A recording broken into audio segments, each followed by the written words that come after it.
नमस्कार मित्रों, खेल और खिलाड़ियों की आवाज़ खेल पथ में आपका हार्दिक स्वागत है। दोस्तों, इस समय झारखंड के रांची में राष्ट्रीय महिला हॉकी लीग चल रही है, लेकिन इस लीग में उत्तर प्रदेश की टीम का न होना हर हॉकी प्रेमी को हैरत में डाल रहा है। देखा जाए तो उत्तर प्रदेश के खेल निदेशक आरपी सिंह हॉकी के दिग्गज खिलाड़ियों में शुमार रहे हैं। इन्होंने हॉकी के उत्थान के लिए 7 अंतर्राष्ट्रीय खिलाड़ियों को 1.5 लाख रुपए मानदेय पर रखा हुआ है। उत्तर प्रदेश में 3 स्पोर्ट्स कॉलेज, तो दर्जन भर से अधिक आवासीय खेल छात्रावास चल रहे हैं। खेल निदेशक आरपी सिंह ने हॉकी की बेहतरी के लिए जितने भी जतन किए हैं वह सारे के सारे बेकार साबित हो रहे हैं। दरअसल रांची में चल रही पहली राष्ट्रीय महिला हॉकी लीग में उत्तर प्रदेश की टीम इसलिए शिरकत नहीं कर रही क्योंकि पिछले दिनों महाराष्ट्र में भी 14वीं सीनियर राष्ट्रीय महिला हॉकी प्रतियोगिता में उत्तर प्रदेश की टीम खेली तो, लेकिन वह सर्वश्रेष्ठ 8 टीमों में भी जगह नहीं बना सकी। यद्यपि उत्तर प्रदेश की टीम में दूसरे राज्यों के खिलाड़ियों को भी शामिल किया गया था, बावजूद इसके उत्तर प्रदेश की टीम क्वार्टर फाइनल तक भी नहीं पहुंची। रांची में जो राष्ट्रीय महिला हॉकी लीग चल रही है उसमें 14वीं राष्ट्रीय सीनियर महिला हॉकी प्रतियोगिता की सर्वश्रेष्ठ 8 टीमें शिरकत कर रही हैं। इन टीमों में 21 साल की हॉकी खिलाड़ी अपना कौशल दिखा रही हैं।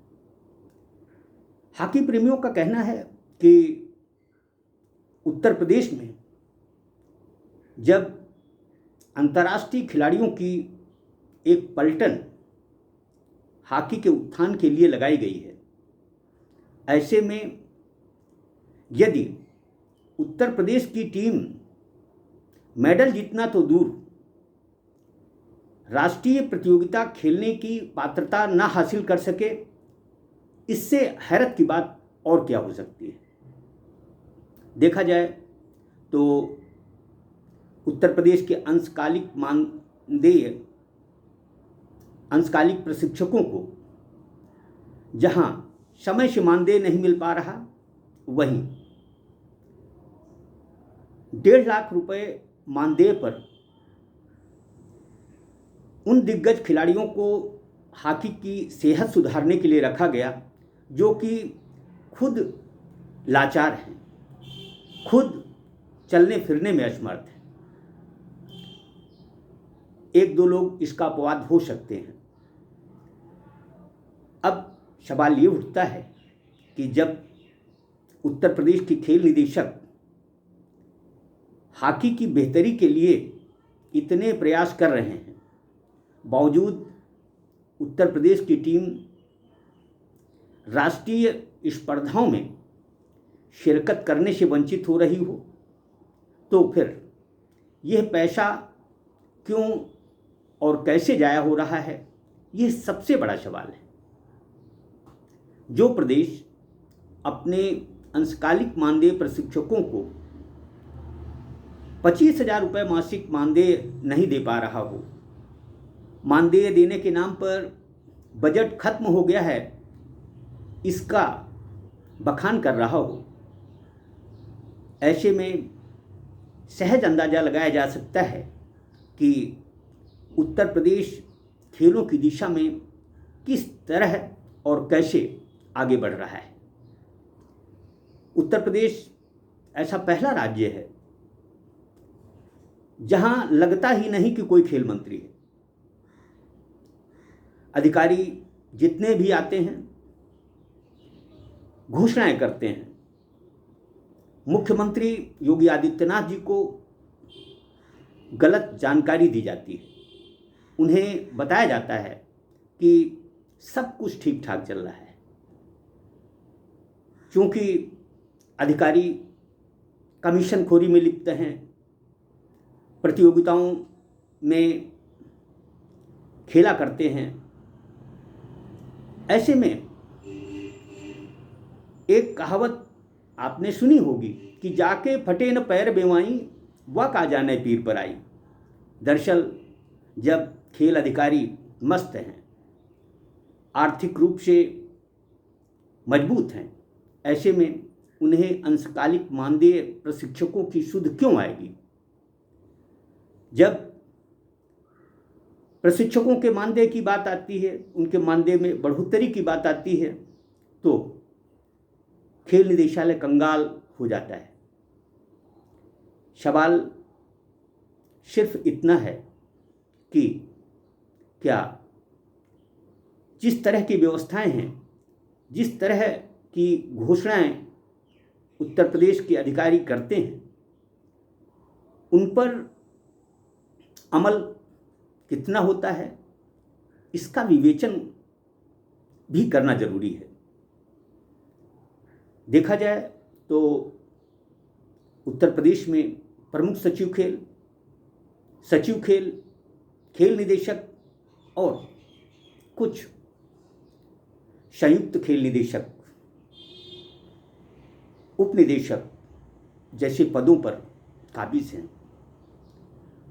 कहा जाता है कि उत्तर प्रदेश खेलों में प्रगति कर रहा है, उत्तम प्रदेश बन रहा है, लेकिन राष्ट्रीय प्रतियोगिताओं में उत्तर प्रदेश के खिलाड़ियों का प्रदर्शन कतई ताली पीटने वाला नहीं। इसकी क्या वजह हो सकती है, ये तो खेल निदेशालय के आला अधिकारी ही जाने। लेकिन जिस तरह से उत्तर प्रदेश में प्रशिक्षकों का शोषण हो रहा है, वैसा कोई दूसरा उदाहरण दूसरे राज्यों में नहीं है। बेशक दूसरे राज्यों में प्रशिक्षकों को 1000-2000 रुपये कम मिलते हों, लेकिन समय से वेतन जरूर मिलता है। उत्तर प्रदेश इस दिशा में फिसड्डी साबित हो रहा है। यह दुख और अफसोस की बात है कि पुश्तैनी खेल हॉकी, जिसकी दिशा में खेल निदेशक ने अनगिनत हाथ पैर चलाए, लेकिन हॉकी की स्थिति सुधरने का नाम नहीं ले रही है। यह खेल निदेशक को उन अंतर्राष्ट्रीय खिलाड़ियों से पूछना चाहिए जिन्हें 1.5 लाख रुपए मानदेय पर रखा गया है कि आखिर वह किस तरह का प्रशिक्षण दे रहे हैं, किस तरह वह खिलाड़ियों का कौशल निखार रहे हैं कि टीम राष्ट्रीय स्पर्धाओं में शिरकत करने का हक भी हासिल नहीं कर पा रही। ये सोचना, चिंतन करना समय अनुकूल होगा, क्योंकि ये पैसा आम जनता का है। इस आम जनता के पैसे को सिर्फ अपनी वाहवाही के लिए खर्च करना कहीं से भी उचित नहीं कहा जा सकता। यदि जिस तरह से खेल निदेशालय ने लगभग 1 दर्जन अंतर्राष्ट्रीय खिलाड़ियों को खेलों की स्थिति सुधारने के लिए रखा है, यदि इसी जगह पर इतने ही पैसों पर अंशकालिक मानदेय प्रशिक्षकों को रखा गया होता तो इसके परिणाम और बेहतर हो सकते थे। लेकिन इस दिशा पर किसको सोचने की फुर्सत है। अधिकारी हैं, उनका काम चल रहा है, वह सामान खरीदी तथा अन्य काम प्रतियोगिताओं के माध्यम से अपना कमीशन हासिल कर रहे हैं। प्रशिक्षक यदि आर्थिक तंगहाल हैं तो उनकी समस्या है, उनकी समस्या से खेल निदेशालय को कोई लेना देना नहीं है। ये दुख और अफसोस की बात है कि खेलों की मुख्य पहरुआ खेल प्रशिक्षक ही सबसे अधिक उत्तर प्रदेश में उपेक्षित है। क्या इस दिशा में कोई अधिकारी, खेल मंत्री, मुख्यमंत्री ध्यान देगा? यह सोचनीय बात है। जय हिंद, जय भारत।